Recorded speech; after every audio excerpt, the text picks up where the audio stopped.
In-game live all access continues. I am Morency. We're kicking it. Dave Sharapan in the house. Let's bring Mick Aussie in, though, because we're on the clock. Sorry, Mick. Let's get to Mick's NFL best bets. What's going on, Mick? How you doing tonight? Oh, boy. Yeah, doing good. Glad to be on. Lots going on. Love the NFL, as you know, but those soccer fans, they're a bit crazy, aren't they, eh? Now, what about the Edmonton Oilers tonight against the Minnesota Wild? You're in Edmonton?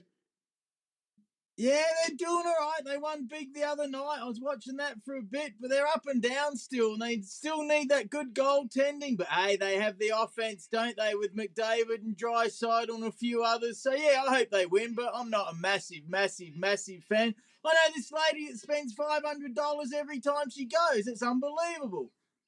Yeah, I noticed that. You don't go to a lot of games. When's the last time you've been to an Oiler game?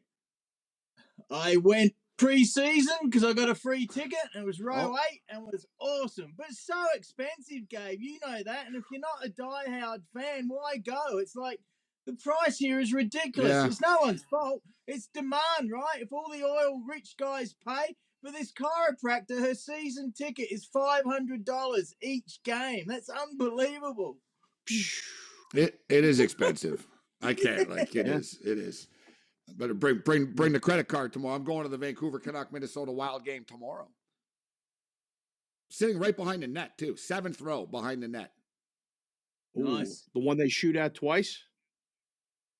Or the one they defend? The one they shoot at twice, I believe. Always. That's the veteran move. You always get the one. If you sit behind the goal, you got to get the one that they shoot at twice. Yeah, but I didn't. It wasn't my choice. I didn't like. It wasn't my. I just got the tickets, type of deal.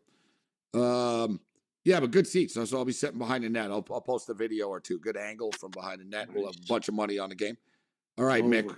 What are you doing here, Mick? What's the algorithm say? What are your best bets? What's your sheet say? Show us your sheet. What's your sheet say for Incarnate Word in Sacramento State tonight? It's not on that sheet. It's not even on the back. It's not on Montana the back. Montana State, William and Mary, no? Maybe. All right. No, all right. What do you got for us, Mick? NFL Give football, bring it on. Mick. Come on, please. Yeah, just the good stuff. Don't talk like rattle it. What are your best bets? What game do you like? Just take a deep breath. Well, after last night, does anyone have any confidence at all? But, hey, I like a lot of the favorites this week. I really do. I think the only underdog I'm going to go for is the Vikings to win outright.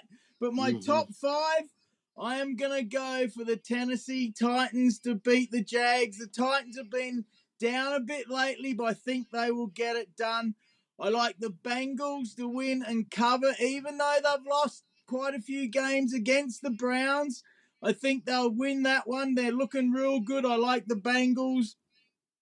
I like the Eagles, the 49ers, and the Patriots. They're my top 5 to plus minus, but I have a few others as well. But I do think the favorites, I'm struggling to pick against the favorites this week. But hey, who knows after last night? What craziness was that?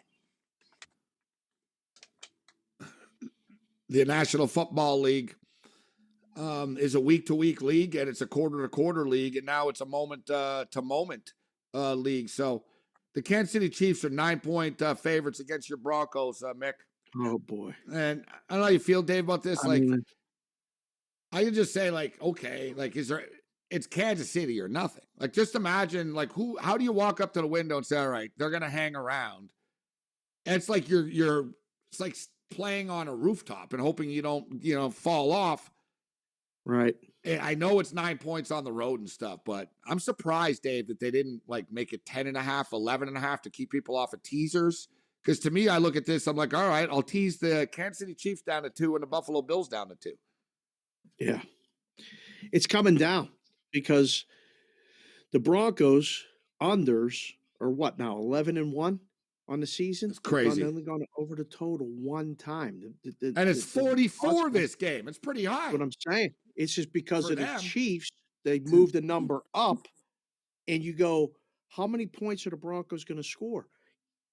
Mick has been coming on every Friday telling us about how bad Russell Wilson is playing, how much the coach shouldn't be there. And you've been right, Mick. Is there any reason at all to bet this, either bet the Broncos plus the points or bet this game over, because this screams under to me. Absolutely, Dave. I've got that as one of the 3 under-over bets. So if the Broncos can only ever score 10, Chiefs are going to score 34, maybe, probably not. I think the Chiefs will win. Broncos might get the backdoor cover, but this is how bad we are. We are the laughing stock. I was taken off in the truck the other morning at -30, and I hear someone yell out, Broncos, Broncos, and it was this guy Cam giving me heaps. Like, we are the laughing stock. I am the laughing stock, along with the Cleveland Browns. We're an absolute disgrace. People are laughing at me because I'm a Broncos fan, and I don't like it. Mick's getting upset about this, and you're an Elk fan. Rough football season for you. It's been a rough football season for you. Not a lot of wins. You've watched a lot of football. Like, not a lot of wins. You're like a Nick fan watching it.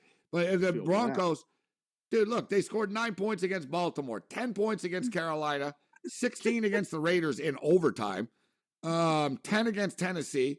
The offensive outburst in London, they scored 21. 9 against the Jets, 16 against the Chargers, 9 against the Colts. It's pretty bad. Like, it's bad. You said, like, if they average 18 points a game, they'd be like 10-2 or whatever it is. Yeah. It's something stupid like that. I mean, they're terrible. Mick, did you say Chiefs are going to cover San Francisco too? It's just that easy? Brock Purdy? Yeah. Tom Brady was unbelievable in that comeback Monday night. It was classic. He beat Peyton Manning for the most ever comebacks the last 2 minutes or whatever. He was fantastic. He had a horseshoe up his bum as well because he got lucky. Great catch by Julio Jones. But the Bucks are not that good. And the 49ers, my God, with McCaffrey and Debo, Purdy will just pass short most of the game. And that defense, I'm a bit worried about Tommy Brady's health. Here he is here. But I'm a bit worried about him. I do like the 49ers, absolutely. You picture a young Tom Brady on your wall there? Is you interviewing him? Yes, that's from Pro Bowl. That his first ever interview after his first ever Super Bowl at Pro Bowl. And I paid Does he have the horseshoe? for that picture. Why not? Does he hold that horseshoe? Before he's on big time. Speaking of big timing people, he's not coming on with you now. Thanks, Mick.